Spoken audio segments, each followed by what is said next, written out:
इस पूरी दुनिया में ऐसा क्यों होता है कि अच्छे कर्म करने वालों को जीवन में दुख मिलता है और बुरे कर्म करने वालों को जीवन में सुख ही सुख मिलता है। लेकिन ऐसा बिल्कुल भी नहीं है। ये हमारी छोटी सोच का एक नजरिया है। यदि हम एक बड़ा दृष्टिकोण रखें और चीजों को गहराई से देखें तो हमें लगेगा कि हमारे साथ जो हो रहा है वो अच्छा है और जो होता है वो अच्छे के लिए होता है। इस पर ध्यान से आप सुनिएगा कि एक बार नारद मुनि भगवान विष्णु के पास पहुंचे। हमेशा की तरह उन्होंने शिकायत करते हुए भगवान जी से कहा कि आपकी बनाई इस धरती पर आप ही का प्रभाव कम हो रहा है। जो लोग धर्म और सच्चाई के रास्ते पर चल रहे हैं उनका भला नहीं हो रहा और कपटी और दुष्टी लोग बुराई के रास्ते पर चलकर हर दिन तरक्की कर रहे हैं। इसके बाद भगवान विष्णु मुस्कुराए और बोले कि जो हो रहा है वह सब नियति है और यह सब नियति का ही खेल है। नारद जी फिर भी नहीं माने और बहस करने लगे। नारद जी बोले कि मैं पृथ्वी पर सारा मंजर देखकर आया हूं।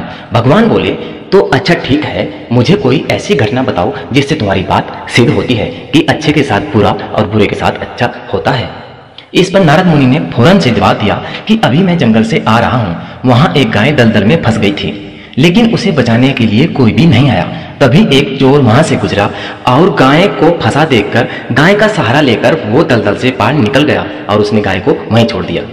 तब आगे जाकर उस चोर को सोने के सिक्कों से भरा एक थैला मिल गया, लेकिन गाय को बाद में एक वृद्ध आदमी ने बचाया और अपनी जान पर खेलकर उसे दलदल से बाहर निकाला और वह वृद्ध आदमी आगे चलकर एक कुएं में गिर गया और उसको काफी चोट आई। तो आप ही बताइए भगवान, यह कैसा न्याय है? इस पर भगवान विष्णु ने नारद जी की पूरी बात सुनने के बाद उन्हें बताया कि हे ऋषि नारद, जो हुआ वो सब ठीक हुआ। इस पर नारद जी ने कहा कैसे भगवान? तब विष्णु जी बोले क्योंकि चोर की किस्मत पहले ही लिखी जा चुकी थी और उसकी किस्मत में सोने के सिक्कों से भरा थैला ही नहीं बल्कि पूरा महल था।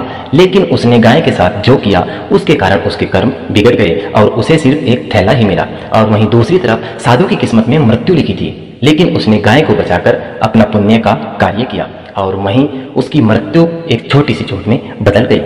तो ये जो हम इस दुनिया में देखते हैं कि अच्छे के साथ बुरा और बुरे के साथ अच्छा होता है, ये हमारे पुराने कर्म होते हैं। बहुत से लोग ये कहते हैं कि मनुष्य को उसी जन्म में उसके कर्मों का फल मिलता है, लेकिन ऐसा कदापि नहीं है। इसका एग्जाम्पल एक वैसा उदाहरण आपको बताने वाला हूँ जिसे जानकर आप भी सोच में पड़ जाएंगे। जो महाभारत में राजा धृतराष्ट्र थे वो जन्म से अंधे थे। वो 1 घंटे के बच्चे जब पैदा हुआ था तो वो जन्म से अंधा था। इस पर आप खुद सोचिए कि वो अंधा क्यों हुआ? वो उसके पिछले कर्मों का फल था। मैं जल्दी मिलने वाला हूँ एक और ऐसी ही नई वीडियो के साथ। हमारी वीडियो पसंद आई तो प्लीज लाइक और शेयर और इस चैनल को सब्सक्राइब।